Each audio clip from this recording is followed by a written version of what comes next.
ఈరోజు మీరందరూ కూడా ఉన్నారు ఇక్కడ. ప్లాస్టిక్ వాడుతున్నారా? ప్లాస్టిక్ ఎక్కడన్నా కరుగుతుందా? పశువులు తింటే ఏమవుతుంది? పశువులు తిని ఆ పాలు తాగితే మీరేమవుతారు? దెబ్బ వస్తుందా లేదా? ఆరోగ్యం పోతుందా లేదా? అంటే ప్లాస్టిక్ మీ కడుపులోకి కూడా వస్తుందా లేదా? మనం పంటలు పండిస్తాం ప్లాస్టిక్ వేసి, దానివల్ల మన ఆరోగ్యం బాగుంటుందా? కాబట్టి ఏం చేయాలి? కాబట్టి ఈ రోజు నుంచి మీరు బుట్టలన్నీ కూడా ఏవైతే ఎప్పటికప్పుడు మట్టిలో కలిసిపోయేటన్ని వాడితే దానివల్ల ఆరోగ్యం బాగుంటుంది. అవునా కాదా? మీరు పేపర్లు వాడుతున్నారా లేదా? చదువుతున్నారా లేదా? ఈ పేపర్లు ఎక్కడి నుంచి వస్తాయి? చెట్ల నుంచి వస్తాయి. ఏం చేస్తారు? చెట్లు నరికేస్తారా లేదా? కాబట్టి ఏం చేయాలి? మీరు ఆ పుస్తకం చదువుకున్నాక ఏం చేయాలి? మీకు వెనకాల వచ్చే పిల్లలకన్నా ఇవ్వాలి, లేకపోతే మళ్ళీ ఫ్యాక్టరీకి పంపించాలి. ఇంట్లో బారేయకుండా మళ్ళాగాని ఇస్తే ఇవి తీసుకుపోయి చెట్లు నరకకుండా మళ్ళా ఫ్యాక్టరీలో మళ్ళా కొత్త పుస్తకాలు తయారు చేసి కొత్త విద్యార్థులకు వచ్చే అవకాశం ఉంటుంది. అవునా కాదా? ఈ ఆలోచన మీకుందా అని అడుగుతున్నా. ఈరోజు నీరుంది, బొగ్గు ఉంది, ఇందులో నుంచి కరెంట్ వస్తుందా లేదా? లైట్ వేసిన తర్వాత మీరేం చేస్తారు? అక్కడ లైట్ వేశారా? అవసరం ఉందా? అవసరం ఉంది అక్కడ లైట్. ఇప్పుడు ఇక్కడ లైట్లు వేశారు, అవసరం ఉందా? సహజంగా వెలుతురుందా లేదా? ఇప్పుడు ఇది వేశారు, వేస్తే ఏమవుతుంది?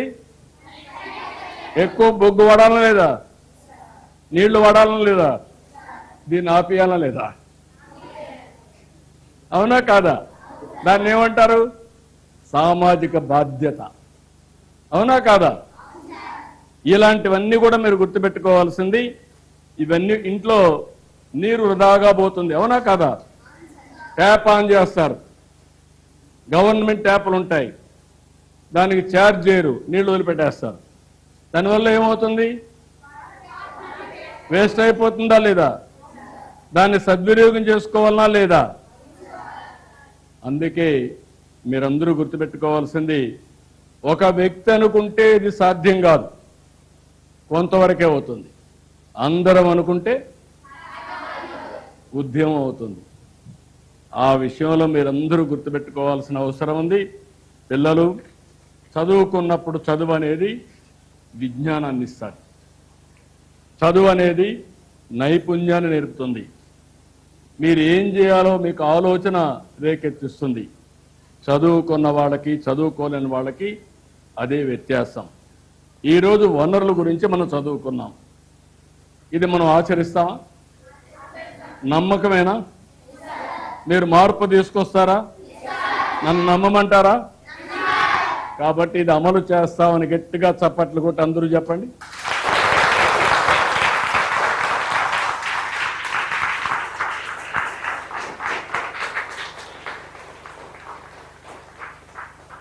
ఇప్పుడు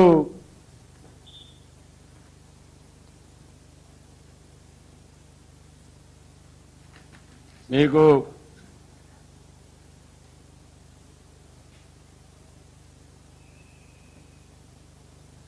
ఈ క్రింది వాటిలో మానవ నిర్మిత వనరేది? క్యాన్సర్ చికిత్సకు మందులు, ఊట నీరు, ఉష్ణమండలం అడవులు. ఏది మానవ ఈ మానవ నిర్మిత వనరు ఏది? మూడున్నాయి. ఏది? క్యాన్సర్ చికిత్సకు మందులు, ఊట నీరు, ఉష్ణమండలాలు, అడవులు, ఉష్ణ మందులు. ఎందుకు ఊట నీరు కాదు? ఊట నీరు ఎందుకు కాదు? యూజ్ చేయరు, మనం తయారు చేయం, అంతేనా? ఉష్ణమండల అడవుల్ని మనం తయారు చేయం. అది ఎట్లొస్తుంది? సహజ వనరులు. అవునా కాదా? ఊట నీరు ఎట్నుంచి వస్తుంది? అడవిలో ఉంటాయి. పారుతానే ఉంటుంది. ఎట్లా వస్తుంది అది? ఓకే,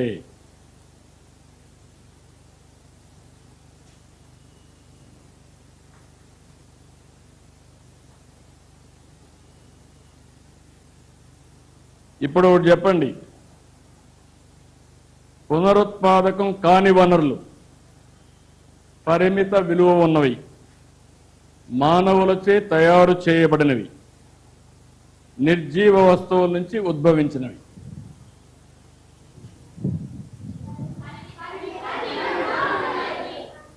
పరిమిత. ఓకే,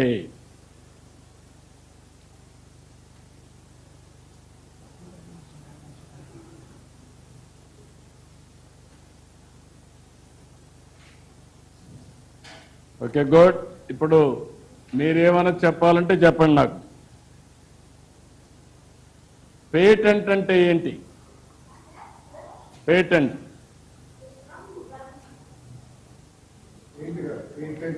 ఇది పెయింట్, నేను అడిగింది పేటెంట్. మీ పుస్తకంలో పెట్టాం ఐడియాని. ఇప్పుడు మీరు ఒక వస్తువుని తయారు చేస్తారు, మీరు సమాజంలో చూస్తూ ఉంటారు. చూస్తూ ఉంటే మీకు కొత్త ఆలోచన వస్తుంది. మీలో ఎప్పుడు కూడా ఒకటి ఉండాలి, రొటీన్గా ఆలోచిస్తే మీకు ఆలోచనలు రావు, వినూత్నంగా ఆలోచిస్తే కొత్త ఆలోచనలు వస్తాయి. ఆ కొత్త ఆలోచనే ప్రయోగాలకు దారితీస్తుంది. అప్పుడు కొత్త వస్తువులు మీరు తయారు చేస్తారు, ఇన్నోవేట్ చేస్తారు. తయారు చేసిన వస్తువుని మీరు పేటెంట్ రైట్ తీసుకుంటారు. ఎందుకు పేటెంట్ రైట్ అంటే ఇది ఎవరు కాపీ కొట్టకుండా, మీరు తయారు చేసిన ఇంకొకరు కాపీ కొట్టి మీకంటే ముందు వాళ్ళు మార్కెట్లోకి వెళ్ళిపోతే మీ దానికి విలువ ఉండదు. కాబట్టి అది పేటెంట్ తీసుకుంటారు. ఆ పేటెంట్ తీసుకుంటే దాన్ని ఎవరు డూప్లికేట్ చేయడానికి వీలు లేదు, అది మీకే ఉంటుంది. దాన్ని మీరు ప్రొడక్షన్లోకి వెళ్ళి మార్కెట్ చేసుకోవచ్చు. అది పేటెంట్ అంటారు. అందుకనే ఇలాంటి కొత్త కొత్త ఆవిష్కరణలు చేస్తూ ఆ ఆవిష్కరణలు మీరు రిజర్వ్ చేసుకోవాలంటే పేటెంట్ తీసుకోవాలి. అది ఒక అప్లికేషన్ ఉంటుంది, అవన్నీ మళ్ళీ మీకు ఎక్స్ప్లెయిన్ చేస్తాను. ఇక్కడ ఉండేవాళ్ళు ఏం కావాలనుకుంటున్నారు మీరంతా?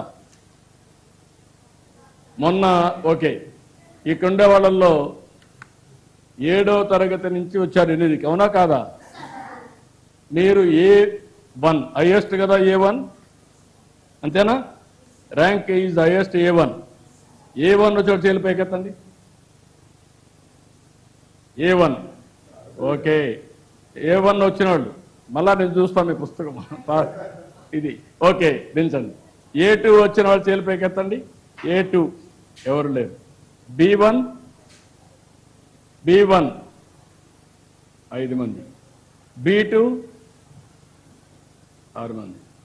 ఇంకేమన్నా ర్యాంక్ C ఉందా? C1 వచ్చిన వాళ్ళు ఓకే. C2 వచ్చిన వాళ్ళు ఓకే. D ఉందా? D వచ్చిన వాళ్ళు D1 D వచ్చిన వాళ్ళు ఎవరు లేరు. D2 వచ్చిన వాళ్ళు లేరు. ఇప్పుడు కింది ర్యాంక్ వచ్చిన వాళ్ళు ఏం చేయాలి? పై ర్యాంక్ కోసం ప్రయత్నం చేయాలి, తర్వాత కష్టపడాలి, అవునా కాదా? మీ జీవితాలు బాగుపడాలంటే ఏం చేయాలి? బాగా చదువుకోవాలి. మీకంటూ ఒక ఆశయం ఉండాలి. మీరు ఎంతమంది కంప్యూటర్ ఇంజనీర్లు కావాలనుకుంటున్నారు? ఓకే. ఎంతమంది IAS కావాలనుకుంటున్నారు? ఎవరు లేరు. ఎంతమంది పోలీస్ కావాలనుకుంటున్నారు? ఎంతమంది డాక్టర్లు కావాలనుకుంటున్నారు? ఓకే. ఎంతమంది క్రికెట్ ప్లేయర్స్ కావాలనుకుంటున్నారు? Okay, good. కాబట్టి మీకంటూ ఒక ఆశయం ఉంది, అవునా కాదా? మీకంటూ ఒక ఆలోచన ఉంది, అవునా కాదా? ఆ ఆలోచనని సాధించడం కోసం మీరు ఇప్పటి నుంచి కష్టపడాలి. పడతామని నమ్మకమేనా? మళ్ళా ఎప్పుడున్నా కలిసినప్పుడు నేను అడుగుతాను మిమ్మల్ని. నమ్మకమే కదా? Good luck. I wish all the best. పాఠం అర్థమైందా? నమ్మకమేనా?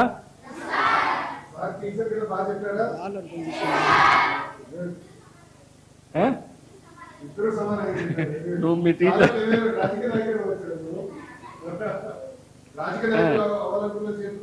మీ టీచర్ లేదా ఎవరు లేరా కారా రాజకీయ నాయకులు, ప్రజాసేవకులు గారా, ప్రజాప్రతినిధులు కూడా కావాలి. మీరు చదువుకున్న వాళ్ళందరూ స్వార్థంతో ఉద్యోగాలే చూసుకుంటే రాజకీయాలు అందరినీ శాసిస్తాయి, మన జీవితాలు మారుస్తాయి. ఇప్పుడు నేను తల్లికి వందనం ఇచ్చాను.